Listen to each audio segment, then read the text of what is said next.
So hello and welcome to the another video of Nursing Success Academy. I hope you all doing well.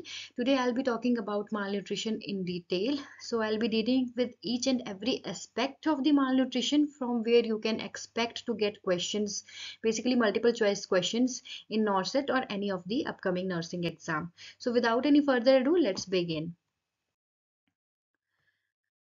So let's start with the understanding what is the difference between the malnutrition and the undernutrition, because I have seen a lot of students who got confused between these two terms. So here you can see the undernutrition. So undernutrition में क्या है तुम्हारा? Undernutrition, as a name is telling you, undernutrition जो है, there will be lack of nutrition. ठीक है. On the other hand, this malnutrition is a broader term which cover both under as well as the overnutrition. So I hope it is clear. Next is the uh, malnutrition. So basically malnutrition जो है तुम्हारा, it is of two type. Number one is the acute one and second one is the chronic one. So we have acute malnutrition and chronic malnutrition. So one thing you need to remember over here is the another name of acute malnutrition is the fasting. ठीक है. And for chronic malnutrition is also known as stunting. ठीक है.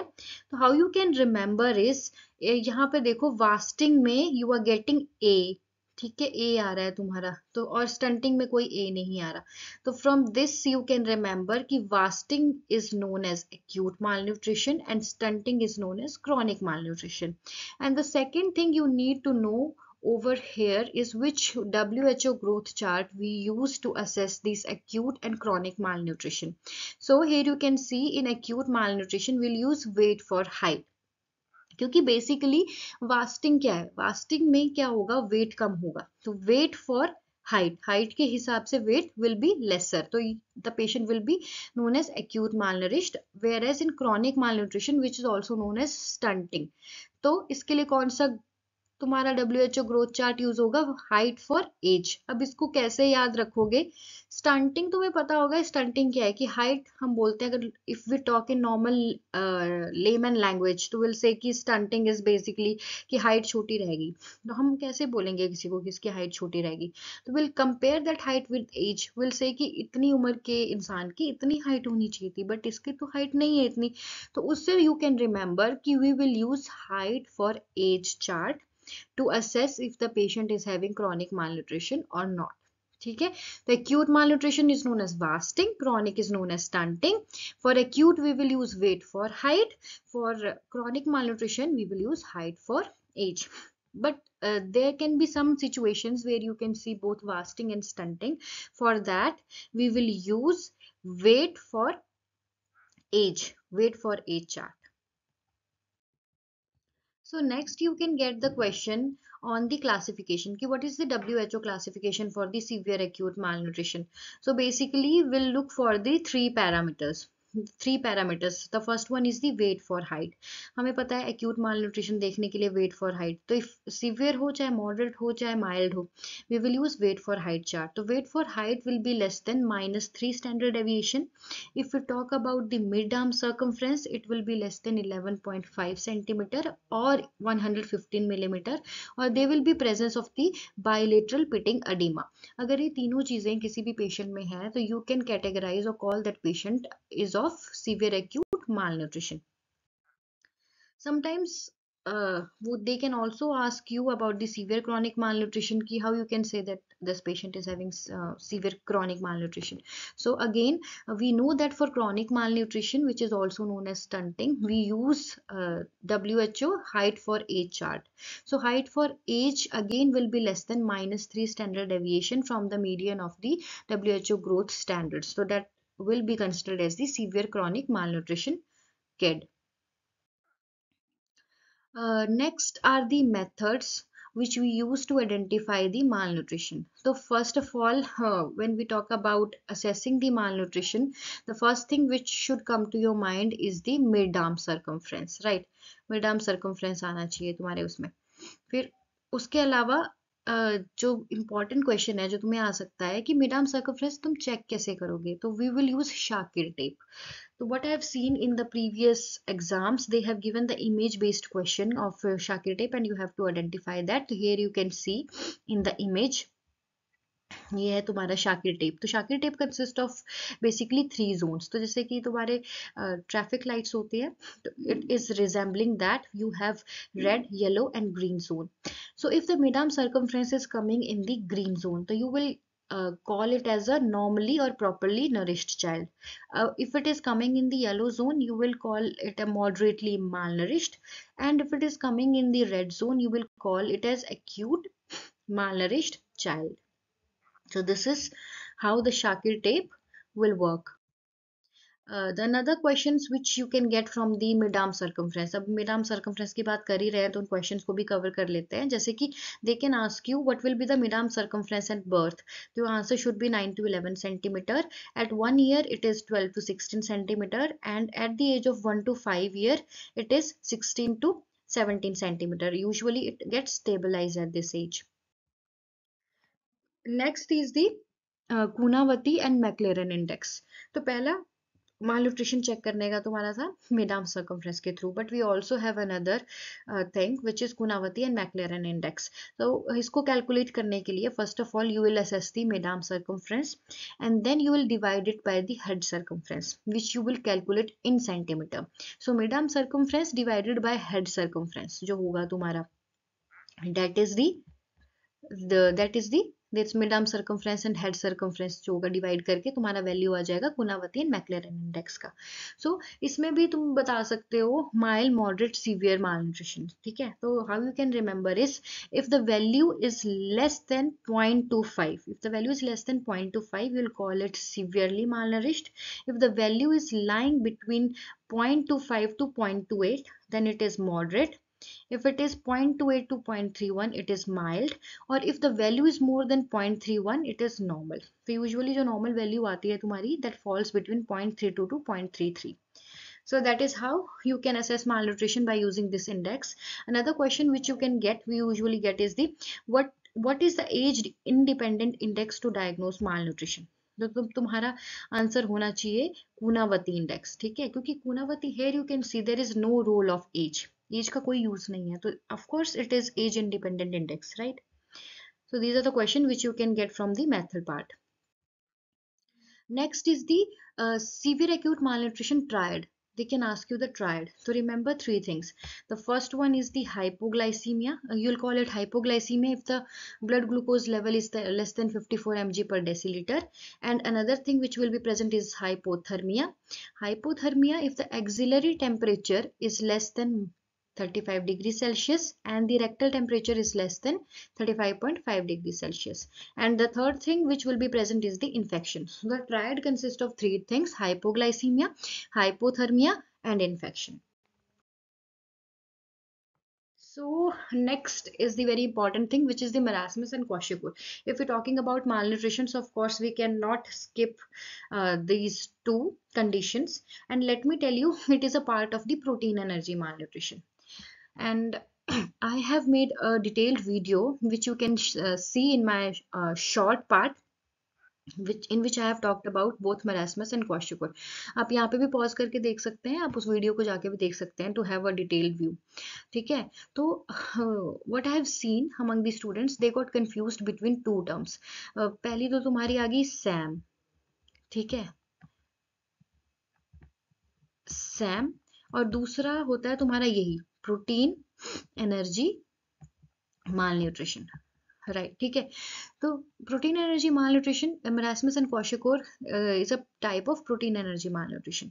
तो फिर कई बार बच्चे बोलते हैं कि सैम वर्ड क्यों यूज करते हैं सीवियर एक्यूट मालन्यूट्रिशन. तो लेट मी टेल यू, अगर कोई भी क्वाशियोकोर या मरासमस का पेशेंट है तो they are initially protein energy malnutrition, they are considered as the case of protein energy malnutrition. But अगर उनका केस डिट्योरेट हो जाए, if their condition gets deteriorated, ठीक है, और तुम्हें WHO क्लासिफिकेशन में जैसे मैंने पढ़ाया कि mid arm circumference will be less than 11.5, ठीक है, -3 स्टैंडर्ड डेविएशन से नीचे जाएगा ग्रोथ चार्ट, ठीक है, सब कुछ, अगर ये वो क्लासिफिकेशन पिटिंग एडिमा वगैरह होगा, अगर ये प्रेजेंट है तुम्हारे इन दोनों केसेस में, then you will call it as a case of severe acute malnutrition. तो बेसिकली सीवियर एक्यूट मालन्यूट्रिशन जो है that is a severe case, और उसको क्लासिफाई करने का अलग तरीका है। बट प्रोटीन एनर्जी मालन्यूट्रिशन में we'll talk about basically protein and calorie deficiency. तो उसका अगर टाइप होगा तो मरासमस एंड क्वाशियोकोर होगा। But these marasmus and kwashiorkor can also become a case of severe acute malnutrition अगर इनका condition deteriorate हो गया, because that is very life threatening situation, right? So you can pause and have a look, or you can go and watch that video also. तो next is the management part. तो management part में तुम्हारा क्या आएगा, दो parts में होगा। एक तो होगा तुम्हारा स्टेबलाइजेशन फेज, ठीक है, और एक होता है तुम्हारा रिहैबिलिटेशन फेज। तो स्टेबलाइजेशन फेज चलेगा तुम्हारा 7 दिनों तक, और रिहैबिलिटेशन फेज चलेगा तुम्हारा 2 to 6 वीक्स तक। तो what questions you can expect from it is the, अगर तुमसे कोई पूछे कि when you will expect the weight gain, तो answer should be rehabilitation phase. Rehabilitation phase में you will see weight gain. और अनदर क्वेश्चन आ सकता है रीफीडिंग सिंड्रोम का, कि in which phase you usually see refeeding syndrome. तो answer should be rehabilitation phase. I will tell you what is रीफीडिंग syndrome in the upcoming slide. So in stabilization phase, so we will nourish the patient by giving micronutrients, ठीक है। तो यहाँ पे आप copper दोगे, zinc दोगे, potassium दोगे। अब लेट मी टेल यू, ऐसे ही लाइन वाइज याद रखना है आपको, ठीक है। सबसे पहले आप याद रखोगे कॉपर, फिर याद रखोगे जिंक, फिर याद रखोगे पोटाशियम, ठीक है। क्यों, let me tell you why. Copper का वैल्यू अगर जितना तुम डोज होगा that will be 0.2 to 0.3 mg/kg/day। और जो तुम्हारा जिंक है, अब यहाँ से पॉइंट हटा दो, 2 ले लो, ठीक है। ये 2 गया तुम्हारा, इधर हो गया 2 ml/kg/day। फिर उसके बाद 2 के बाद क्या आता है, 2 के बाद आता है 3। तो here you can see 3 to 4 milliequivalent per kg per day. That's why I have told you इसी सीरीज में याद करना है, copper, zinc, potassium, 0.2 to 0.3, 2 ml, 3 to 4 milliequivalent, ठीक है। Again I am telling you out of the box, ये इसका part नहीं है, but this is something you can also expect to have as a question, और ये simply भी basically भी if you are working somewhere you should be knowing about it। तो हम अगर पोटाशियम सप्लीमेंट देते हैं पेशेंट को, तो वी यूजुअली गिव पॉटक्लोर सिरप। आप सभी ने देखा होगा पॉटक्लोर सिरप, और वो डिपेंड करता है कि कितना वैल्यू आया है, कितना नीड है पोटाशियम सप्लीमेंट की। तो आइदर विल गिव बीडी और टीडीएस टू द पेशेंट। तो नॉर्मली जो per serving we usually give 15 ml। तो 15 ml of pot chlor is equal to the 20 milli equivalent of the elemental potassium, ठीक है। ये ऐसे ही था, इंपॉर्टेंट जो मुझे लगा तो मैंने ये यहाँ पे ऐड कर दिया। The next thing is the iron. Iron will not be given in the stabilization phase. Iron को स्टेबलाइजेशन फेज में नहीं देते। Then you might be wondering then why I have added iron over here, because what I have seen in the previous NORCET and other exams, so you are expecting to get some tricky questions। तो वो क्या करेंगे, question frame कर देंगे, तो तुमसे पूछेंगे कि what amount or what dose of iron we usually give to the severe acute malnourished child। वहाँ पे वैल्यूज दे देंगे, एक ऑप्शन आएगा नन ऑफ द अबव। तो तुम सोचोगे कि maybe I haven't read about it और हर्ड अबाउट इट, क्या पता देते होंगे, ठीक है। कुछ भी गलत गलत करके आ जाओगे। That's why I have mentioned over here कि आयरन जो है स्टेबलाइजेशन फेज में नहीं देते। Next is the vitamins. तो विटामिन्स में आपका हम देते हैं विटामिन ए, विटामिन के and folic acid which is vitamin B9। तो विटामिन ए का तो आप लोगों को पता होगा, इफ लेस देन 6 months है तो will give 50,000 international unit, 6 months to 1 year 1 lakh international units, and more than 1 year will give 2 lakh international unit. But if your kid is more than 1 year but the weight is less than 8 kg, then again you will give 1 lakh, ठीक है। Vitamin के आप first day of treatment पे हम देते हैं, ठीक है। तो आप दोगे 2.5 mg दोगे। Next is the vitamin B9 which is also known as folic acid, and day 1 पे you'll give 5 mg, and from day 2 to day 14 you'll give 1 mg per day। The next question which you can expect in your exam is the most common electrolyte deficiency in the severe acute malnutrition। So your answer should be hypokalemia। Next in the management part, we'll talk about hypoglycemia and blood transfusion. As I've already told you in the triad, hypoglycemia was a part of the triad, right? तो hypoglycemia patients में है तो तुम कैसे treat करोगे? तो if the patient is able to take orally, या फिर तुम्हारा जो पेशेंट है ओरली ले रहा है तो या एनजी ट्यूब से दे रहे हो तुम, तो तुम दोगे D10 50 ml. If the patient is not able to take orally or the patient is symptomatic, means you are seeing hypoglycemic symptoms in the patient, so signs and symptoms in the patient. So of course you will give IV through intravenous. तो intravenous तुम कितना दोगे 5 ml per kg D10 dose calculate करके you will administer. If you talk about the blood transfusion, if the HB is less than 4 mg per deciliter, definitely you have to transfuse the blood. But if the HB is lying between 4 to 6 mg per deciliter, but the kid is having distress, again it is indication for the blood transfusion. तो blood transfusion कैसे देना है, less than 4 mg है तो देना ही देना है. 4 to 6 mg के बीच में लाई कर रहा है और डिस्ट्रेस है साथ में, visible distress is there, then again it is indication for blood transfusion. Next you can expect questions from this diet, F75 diet, and another one is the F100 diet. तो as the name is suggesting 75, तो F75 diet में 75 kilo calories होंगी और F100 वाली diet में तुम्हारी 100 kilo calories होगी. Simple. Next इस डाइट में तुम्हारी दो चीजें होती हैं, एक होता है तुम्हारा प्रोटीन, दूसरा होता है लैक्टोज. ठीक है, तो अगर इसका वैल्यू याद रहता है तो रखना है, नहीं रहता तो नहीं भी चलेगा, बट पता होना चाहिए कि प्रोटीन एंड लैक्टोज होता है, इसमें कितनी एनर्जी होती है. बट अगर फिर भी तुम्हें याद रखना है तो let me give you one trick. एक इस F75 वाली साइड का याद कर लो, इसमें प्रोटीन है तुम्हारा 0.9 ग्राम्स, लैक्टोज है 1.2 ग्राम्स, राइट. F100 वाली डाइट में क्या होगा, इस 0.9 में पॉइंट से पहले 2 आ जाएगा, 2.9, और लैक्टोज था हमारा F75 में 1.2, तो F100 में क्या हो जाएगा, यहाँ पे 1 की जगह 4 हो जाएगा, 4.2 ग्राम्स. तो that is the difference. You can also expect questions from this. So next are the challenges. Whenever you are treating any patient of the severe acute malnutrition, there are certain challenges which you'll came across. So the number one is the primary failure. सबसे पहले primary failure देख सकते हो तुम, या you can see refeeding syndrome which is also known as nutritional recovery syndrome. तो nutritional recovery syndrome बोले या रीफीडिंग सिंड्रोम बोले, that is one and the same thing. तो let's just figure out what exactly is the primary failure. If you are seeing failure to regain appetite and failure to start losing weight in 4 days, you will call it as a primary failure. So basically what is happening, आपको treatment देते हुए 4 दिन हो चुके हैं, ना ही patient का भूख बढ़ी है और ना ही पेशेंट ने वेट गेन करना शुरू किया है. ठीक है, तो that will be a classical case of the primary failure. So next is the refeeding syndrome. So refeeding syndrome में you can get a question in which phase exactly we see refeeding syndrome in SAM. So your answer should be rehabilitation phase. मैंने आपको पहले भी starting में बता दिया था. इसके the second thing you need to know is the what exactly is the refeeding syndrome.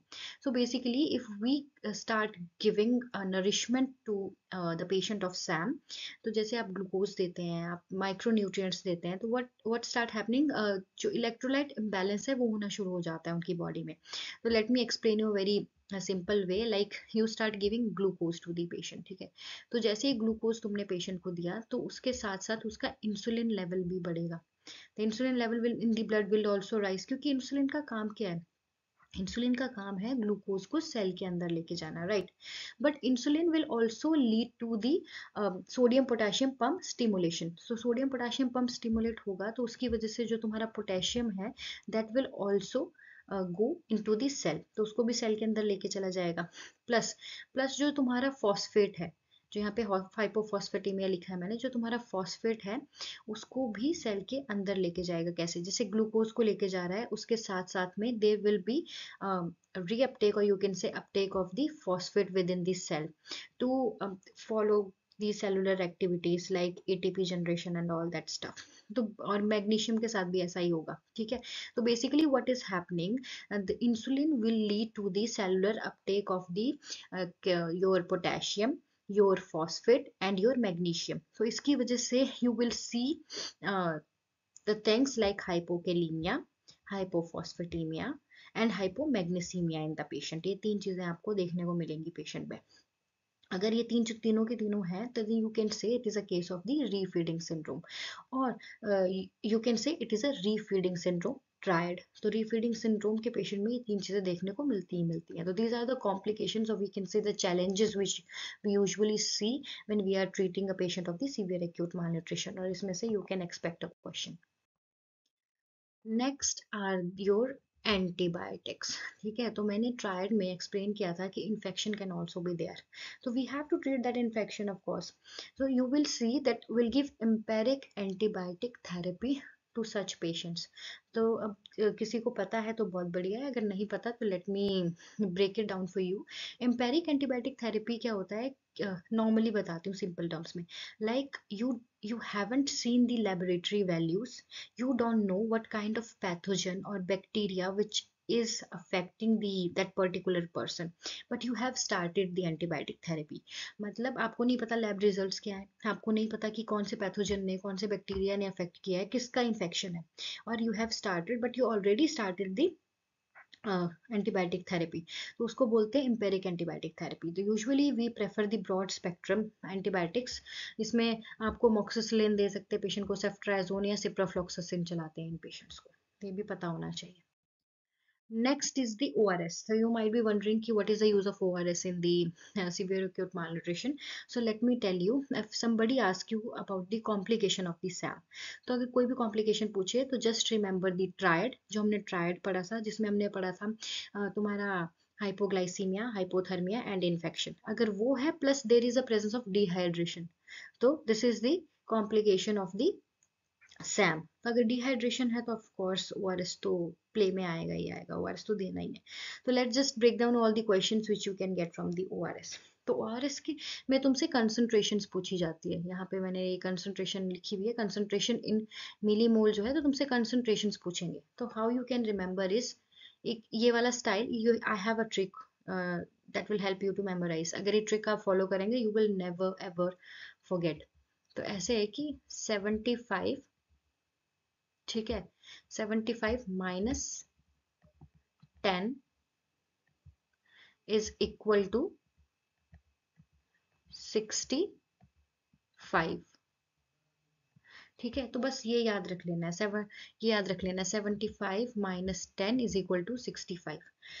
तो 75 जो है वो किसका कंसंट्रेशन होगा, वो होगा तुम्हारा सोडियम का एंड तुम्हारा ग्लूकोज का। ग्लूकोज बोलो या डेक्सट्रोज बोल दो, one and the same thing. उनका कंसंट्रेशन है 75। अब इस बात करते हैं 65 की, तो 65 है तुम्हारा क्लोराइड का कंसंट्रेशन और 10 है तुम्हारा सिट्रेट का कंसंट्रेशन।